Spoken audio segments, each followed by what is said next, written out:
A healthy nation is a wealthy nation, as stated by Nduka. This quote stood out to me because it's true.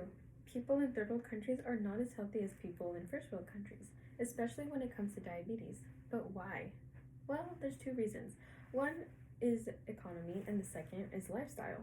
But before I get into that, I want to briefly mention that the CCD defines diabetes as a chronic disease that affects the way our body turns our food into energy. By knowing this, it'll help understand why diabetes in third world countries is so important to stop.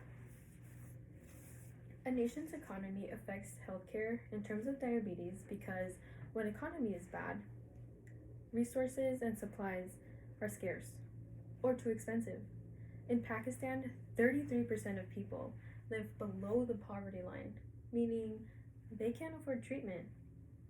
And to make matters worse, 40% of people have no access to medical resources at all. That means that treating diabetes would be nearly impossible. An example of economical hardship can be seen in Mali, where people are insulin rationing. They can't afford to be continuously buying a $350 vial of insulin when they need one. I remember once hearing that in Mexico, people are testing their sugar with the meter just once a day because they cannot afford to be buying more test strips and testing. This made me realize that people in third world countries don't have the same medical accessibility as we do. And although affording treatment is one issue, learning why diabetes keeps occurring in these nations because of their lifestyle is another major concern. As urbanization rises in third world countries, we see that there's a more sedentary lifestyle settling in, and the choosing of processed foods over healthy home cooking is becoming more of a trend. For example, Asia. A staple that we all know comes from their culture is rice. But what we don't know, or a lot of people don't realize, is that 150 grams of rice raises your blood sugar the same way as eating 9 teaspoons of sugar.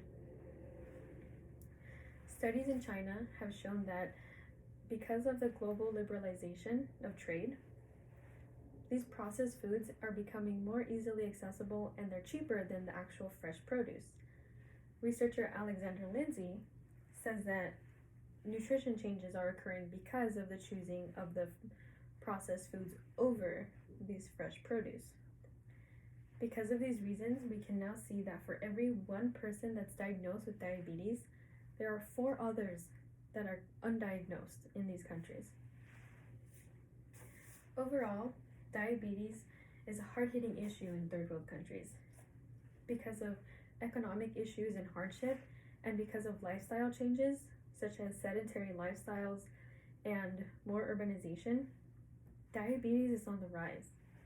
So next time you're at the doctor's office and you're moaning and you're groaning because you really don't want to be there, remember, there's somebody else in another country that wishes that they could be in the same position as you are, seeing a doctor. Thank you.